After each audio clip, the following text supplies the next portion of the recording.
Hi guys, welcome back to Make It Happen, where we talk all things growth mindset and building a business that truly feels aligned. So today we have very special guests joining us. I am super excited for this one. I've been following these girlies for a long time. Amy Barratt and Dayna Slade. They are the co-founders of Bow & Co, a beautiful New Zealand baby and homeware brand born from a desire to create products that celebrate Māori and Pacific culture from birth. So ladies, welcome. For anybody who doesn't know about Bow & Co or hasn't come across it, could you give me a little bit of insight on how this all started for you? Sure. So, ko Dayna toku ingoa.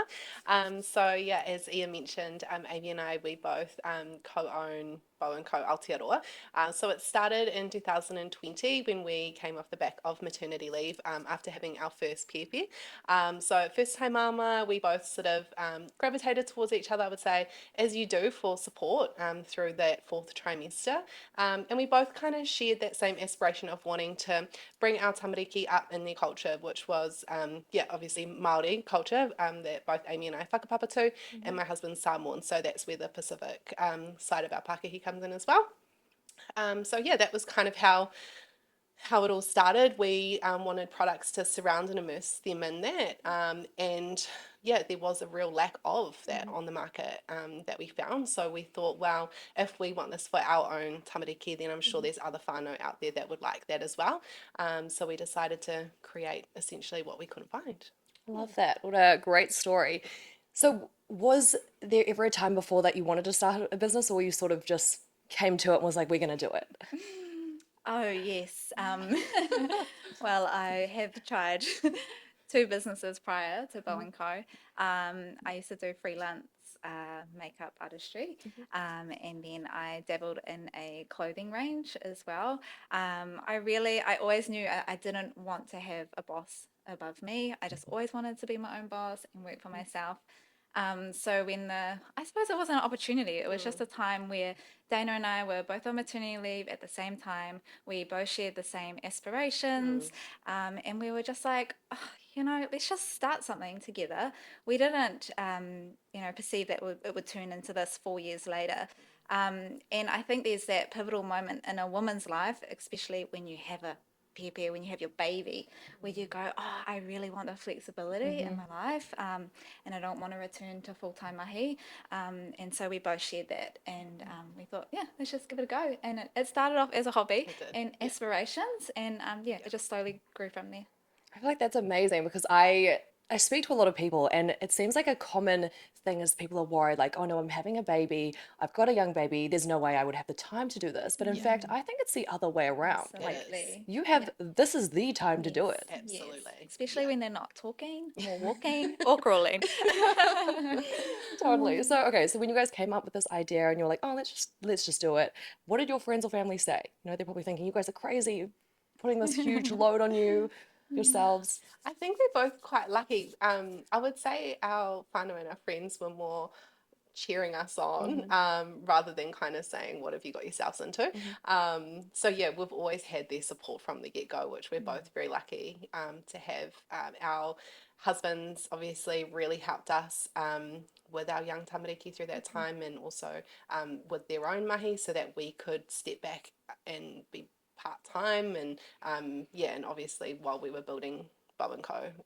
There is a financial strain that takes initially. So, they definitely supported us in those initial stages. Yeah, well, that's very lucky of you to have that because not everyone has that. No. In terms of the financial strain, did you do any planning around that or? No, I think we had a bit of savings. I want to say maybe $2,000 or $3,000 collectively, and we actually did your course in the very early days, it was all about that was great, and so we only started with two products, which was prints and milestone cards, because that's all we could afford. Like we couldn't afford to go to the big manufacturer yet, so we started just something that we could source locally.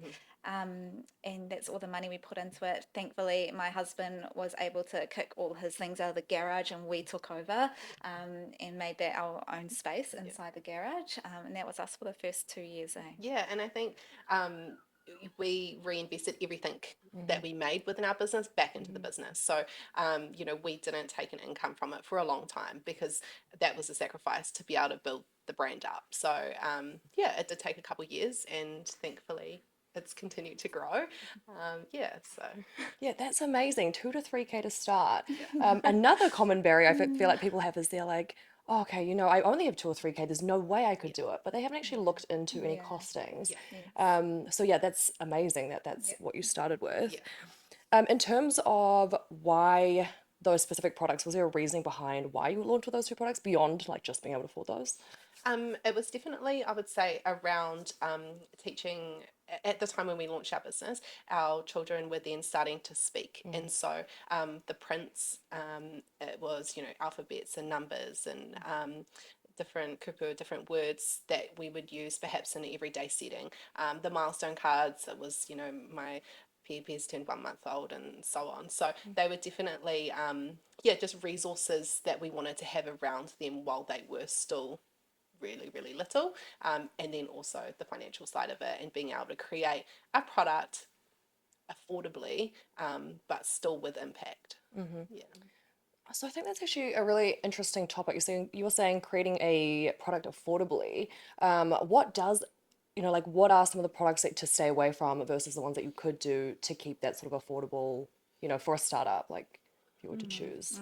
For a startup, I think when we started contacting manufacturers, they always had a really high MOQ. So that wasn't something that we could justify with our cash flow, which was nil at the time. So yeah, it was just trying to find a product that that didn't cost us much to bring out, but that was valuable to our end user. So the customer got value from it. It was like a resource. So I suppose whānau who had the same desire for us to immerse their pepe in their culture from birth, that was just a small step to be able to do that. And there wasn't anything at the time, was there, on the market, like nursery prints that were in Te Ao Māori, Te Reo Māori, sorry, and Pacific Island. Yeah. Okay, so let's talk about the actual reality of building a business because I know my audience just loves the nitty gritty about entrepreneurship. And I wanted to sort of hear about what the day-to-day life was like while you guys had little pippies. I guess because we started our business having our pepe and they were only 6 months old at most, we don't know any different. So yeah, we've both got each other. We both have gone through these seasons together. So, we've always been able to support each other through that. Whānau always comes first, and that's our number one value with our business as well. So, if we need to step aside and tend to our tamariki, if by all means, that's never been looked down on or been an inconvenience. I would say it's always been the number one priority. So and our tamariki are the reason we started this, and they're always going to be the motivation to keep it going. So if at any time that became a hindrance, then we would reevaluate our whole business model, I would say. Yeah, I feel like it gets to those points. Like I'm currently got a business with my husband, and there are points where I'm like, I'm gonna, we do something to you. But then I was sort of thinking, like, actually, you know what? This whole business is for our family. And it would be a real letdown to destroy my family over this business. What was it all for? Yeah, I know, what was it all for? In terms of your schedule, was it sort of like work, during nap times? And yeah, I guess the cool thing about having an online business is it is very flexible. Yes, absolutely. yes, yeah. Because we started working from my whare in the garage. We had Bo and Corey, and then we had our two pōtiki, our two younger ones.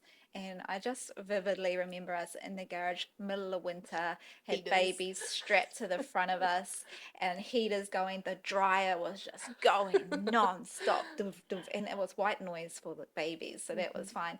And we were just packing orders and orders and orders, and that was when we launched our playmats, wasn't it? And our playmats is what really skyrocketed our business once we launched those.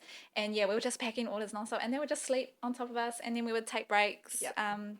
So it just worked, and it was fun. I miss those days. Yeah, Miss the chaos. Yeah. Was there anything you sort of got wrong along those, maybe the first couple of years that you were like, wow? Definitely. There's, I mean, not having extensive business experience or anything like that, we were bound to make mistakes, and we did, and that's okay. Without making those, we wouldn't have been able to not make those mistakes again or learn from them. you want specifics? If you want to divulge. How much do we want to share?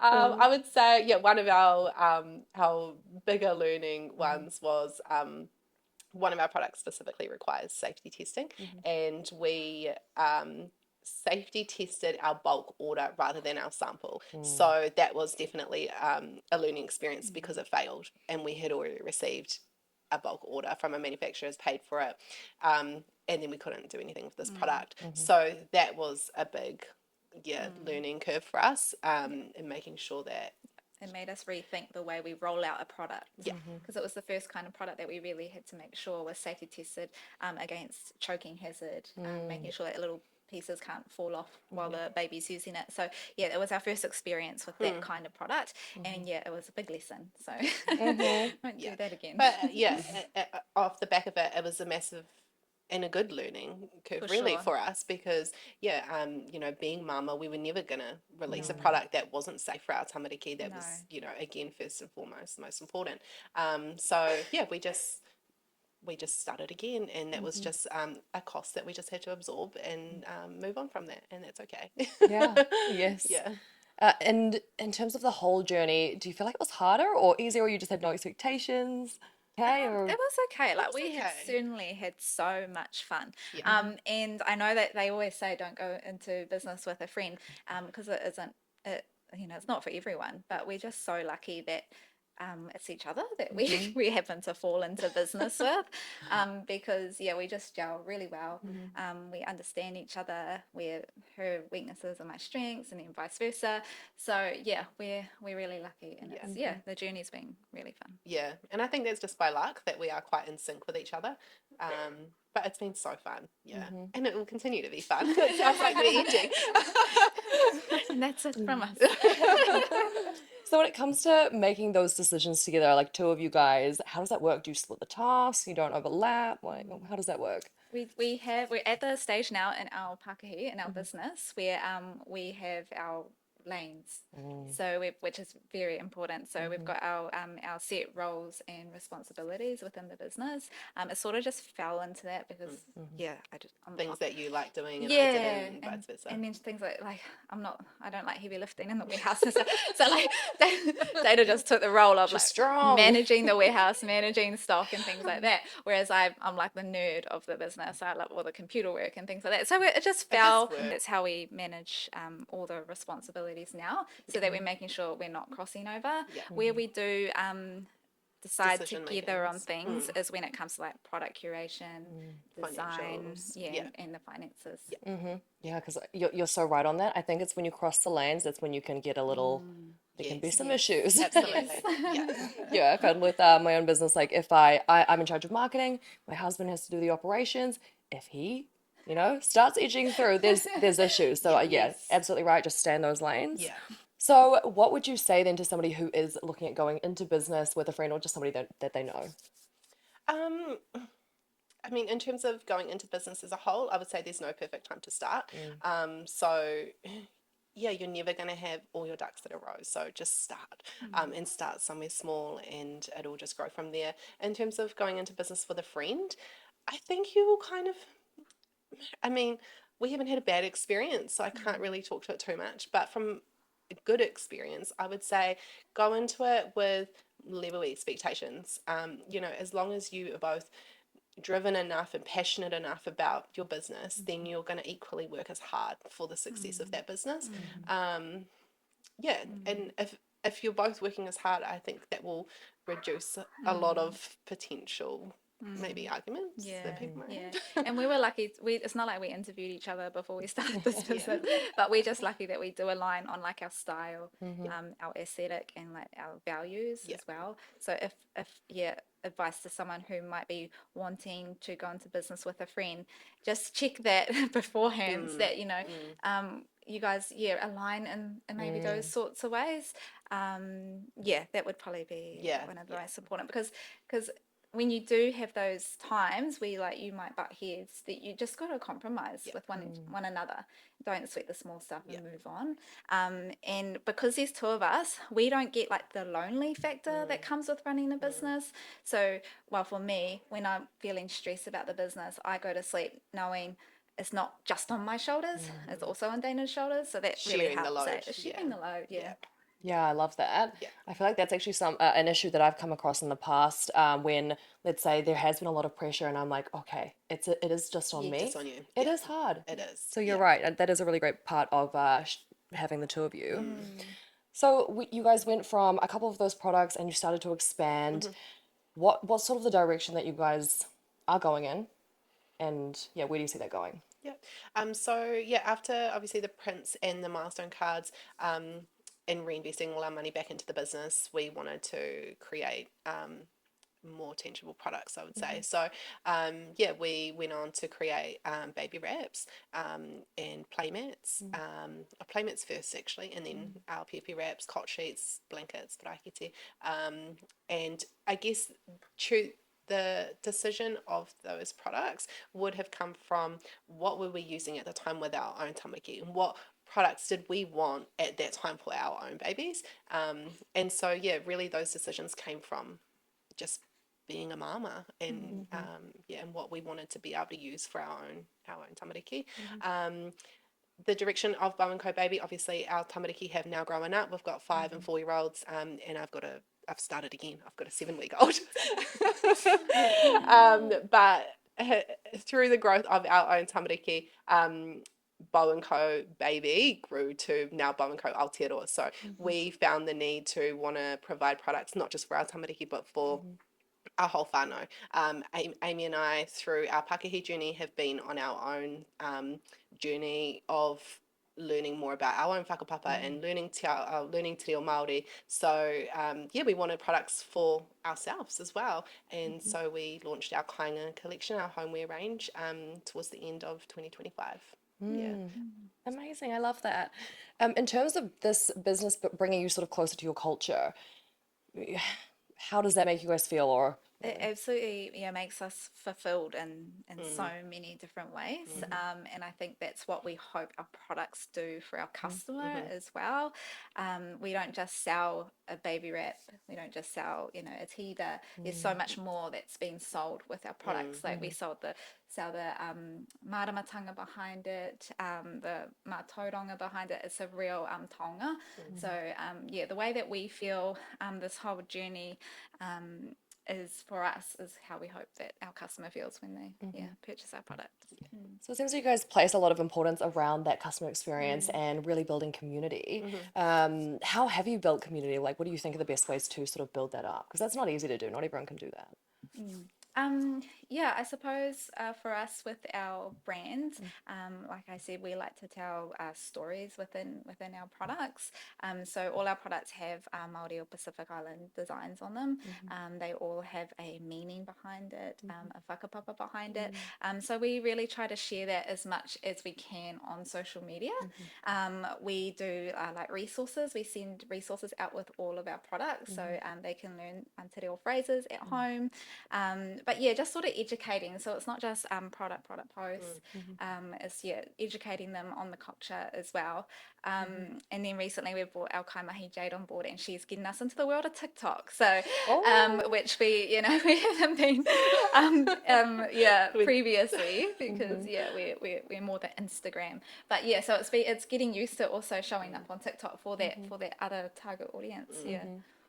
Okay, I like this. All right, so social media, Instagram versus TikTok. Why did you feel like you needed to be on TikTok as well? Was there a I would reason? say TikTok, we felt was always sort of the younger ones that were on it. But I would say now that we're knocking on 30, we're 30, that there's a lot of hapu mama, and there's a lot of whānau that have had babies, and they're in their 20s and or younger, and so a lot of our target audience and our customer is on TikTok. So as much as we personally weren't, our customers were. So Yeah. that was probably a big push to get on TikTok. Obviously a huge platform that we can tap into for sure. But I think it's just different for us. Yeah, it's putting yourself out there, and like it's more like you're behind the scenes than the not perfect, which a lot of people relate to. So it's just getting used to that. Yeah. So when it comes to TikTok versus Instagram, TikTok is a little more unscripted, uncurated versus Instagram's a little more polished. Yes. Absolutely. I would say Instagram's more professional, Yes. and whereas TikTok is more the fun behind the scenes side of your business. Yes. Yeah. And then you have Facebook, which my mum's on. She's not on the other two. Yeah. No, it's We've got to cater for everyone. gotta cater for everyone. It's so true though, because some people they think like, oh, I need to be on Instagram and TikTok, and I'm like, why? Do you know why you need to be on those platforms? So it's important to actually know which platforms, the different demographics and age groups For sure. are actually on. Yeah. Absolutely. So when it comes to your Facebook, then what sort of stuff are you doing? Are you talking about a Facebook group? No, we have actually discussed that though recently about creating a Facebook group online. But at the moment, it is just everything that goes on Instagram goes on Facebook. But we're thinking about doing a starting group. maybe a community sort of group on Facebook. Yes. Yeah, I feel like that could work so well for you. I do know a couple of like baby ones, and the mums love it. They do. Yes, Yeah. absolutely. The mums love it. So going back to motherhood with having a family and running a business, what would you say are the core, like the hardest parts? I think we're so lucky that our Tanu are very hands-on dads. I think we know we're quite lucky when it comes to that.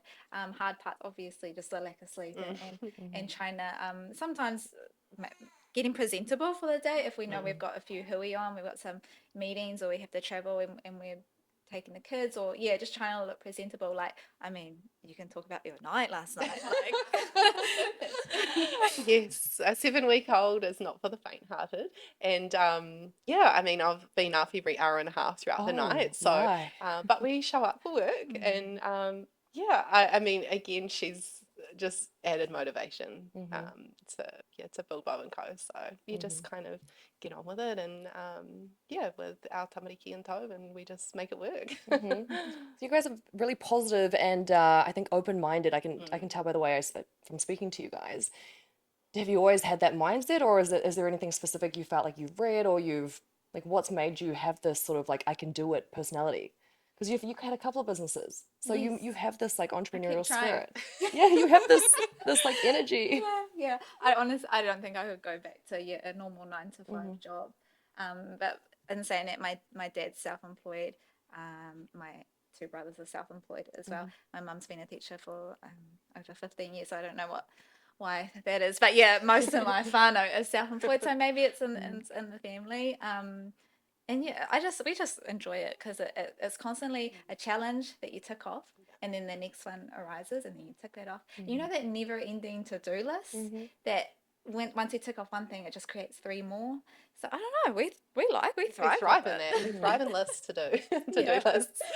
Yeah. Well, I mean, I feel like life would be a little bit boring if you didn't have a to-do list. Like, what would you do with your time? Exactly. Absolutely. Yeah. That's your purpose. Yeah. Yeah. Saw this recently. Friends that Invest. I don't know if you guys follow her or know her. She's about 32, talking about how she potentially could retire, and then after 1 week she said, "Oh no, I'm bored." Why would I? Yeah. What would you do? What would I do? Yeah. No, I think it's so important having a goal or like some sort of purpose behind you, right? Yes. Absolutely. So when it comes to mindset and mentality, then what would you say to people? Like, what sort of things do you need to be an entrepreneur? I think just prepare to work hard would be probably the biggest. I'm the biggest. Keeping your why whatever your business is, keeping your why at the core, so that you always have that drive to keep going, and to fulfill that as well, I would say. I mean, for us, we set a goal, we'll achieve that goal, but there's always the next goal, so we're always looking forward. I mean, to be fair, that's something that we probably don't do enough, is sitting in what we have achieved and kind of reflecting on that. But we're always looking at the next thing. We're always looking forward. Another thing would be, especially if you're a solo entrepreneur, is don't be discouraged when something fails, because like that you just hear so many people go, oh, I tried this and then it didn't work, and that's it, I'm back to my 9 to 5, I'm not cut out for this. So just try to everybody fails. Like even anyone who's successful would have failed over and over and over. So don't get discouraged. Learn from your failure, turn it into a lesson, and then just keep going. Yeah. I feel like in terms of like you looking for the next goalpost or the next thing, it's I'm seeing a lot of entrepreneurs talk about speed, like speed from the idea to how fast you execute, and I feel like that's basically it. Like if you actually sat there and had the time to think about it and congratulate yourself and celebrate it, it's not fast enough. Like you actually just gotta be fast. Yeah, that's So true. So with your business, you guys sort of started with that e-commerce side, and where has that progressed now? Yeah, so we started with our e-commerce website. From there, we started to get contacted from people who owned their own stores. Well, oh, do you wholesale? And we're like, "Oh, you know what? I think we're at that stage now where potentially we could." So Dayna and I looked at attending the gift fair, which is in Tamaki, and from there we started wholesaling to customers. So at the moment we have about 130 stockists across the country. We've got some stockists in Australia as well, and that's continuing to grow over there. So yeah, aside from our e-commerce, we've got our wholesale market as well. So we're out and about in the shops, and then we also provide for whānau and PPP services across the motu. So yeah, it could be like antenatal or just whānau tamariki order services like that. So we provide for them as well. So yeah, we've got a few different streams here where our products go. Amazing. I feel like you guys just have this amazing growth trajectory. I'm so excited to see sort of where you guys take this. Has there been a specific growth moment that you were like, oh wow, we're big now? Probably when we were like, wow, okay, this is serious. This is our full-time mahi, was when we moved from Amy's whare into getting a commercial warehouse space and office space. Yeah, that was definitely a pivotal moment of growth for our Pakehi. So that was 2 years into our business. Yeah, I think we were 2 years into business then. And we're at capacity. Yeah. We really thought when we moved in there, we're like, wow, so much room. So much room. We're just going to be here for ages. But yeah, we are almost at capacity in the warehouse and might need to look for a bigger space soon. The other one would be that was a bit of like oh, okay, this is serious, is hiring our first employee. Yeah, that's daunting because we just had to worry about us, this whole time. Our only responsibility was Dayna and I. So when we brought on our first employee, that was a whole nother responsibility, Yeah, you care for them. You want to make sure that you can provide for them and treat them well and pay them. And Jade's sitting here going, making sure that you do. So yeah, that was probably another pivotal moment. That was like, wow, this is serious now. Yeah. And I think also just walking into a store and seeing our products in a store for the first time. It's still a pinch me moment when we see people out with our products. But yeah, seeing it in store as well, that was definitely wow, this is crazy. No, I feel like the hiring your first team member or even a contractor is sometimes for people like a barrier because they're sort of like, oh wow, I can really now I'm in charge of another person. Yeah. It's actually also I think a big thing that holds people back. So was there a sort of a point where you were like, we have to get this person? It was just we found ourselves working 24/7 basically, and it started to get too much to the point where we had these new products or goals that we wanted to tick off, but it was constantly like, I don't know, shoveling water, and trying to run the day to day of the business. Especially Dayna and I were probably in the warehouse every day packing orders, so we knew. That didn't leave us much time to then go collect our tamariki. So we knew, okay, we'll get someone part-time in the warehouse to help us to free ourselves up a little bit to do the rest of the business. And then it was the marketing that got really on top of us. Like you would know like how much time and effort and you don't just post and you're done for the day. You just so then that was the second I suppose role that we had to fill. Yeah, I saw this thing. It was recently about hiring before you feel ready, actually, so that you are not in these like phases where you are like, okay, I'm just completely burnt out and I'm gonna quit. So it's sort of like, making you not lose your momentum because you have somebody to continue on. So it is good to, I guess, have that additional person come in. Yeah. So from all of this, what do you hope Māori and Pacific women take away from your story? I wouldn't say it's just women, to be fair. I would hope that anyone that has any of our products, whether that be tamariki, whether that be wahine, tāne, kaumātua, I would hope that they feel a sense of belonging and that they can look at our products and feel represented. They can feel the wairoa that comes from our products. That they feel the warmth and the aroha and all the things that we set out to make our end user feel. I would hope that they have that sense of belonging and warmth. Yeah. And what about for another entrepreneur, somebody that is looking to get into business, but they just have all these thoughts in their head like, I can't do it. Yeah, so I think you can do all the planning, but you'll never feel 100% ready. So you just start before you're ready, and then everything else comes as you go, and that's when like the learning starts to happen. Amy and Dayna, thank you so much for being here. This story is honestly incredible. I think it's so insightful, and I feel like a lot of people can probably relate to your situation and definitely learn a lot from it. So thank you guys so much for being here. Really appreciate your time. Thank you for having us. Yeah. Loved it. So if people do want to learn a little more about Bow & Co, where can they find you? So the best place to go would be our website. So BOandKO.co.nz. And obviously follow us on our socials. We're across Instagram, TikTok, Facebook, Pinterest, all the things. So Amazing. Thank you guys for being here and tuning in to Make It Happen. I'll see you next time. Ka kite.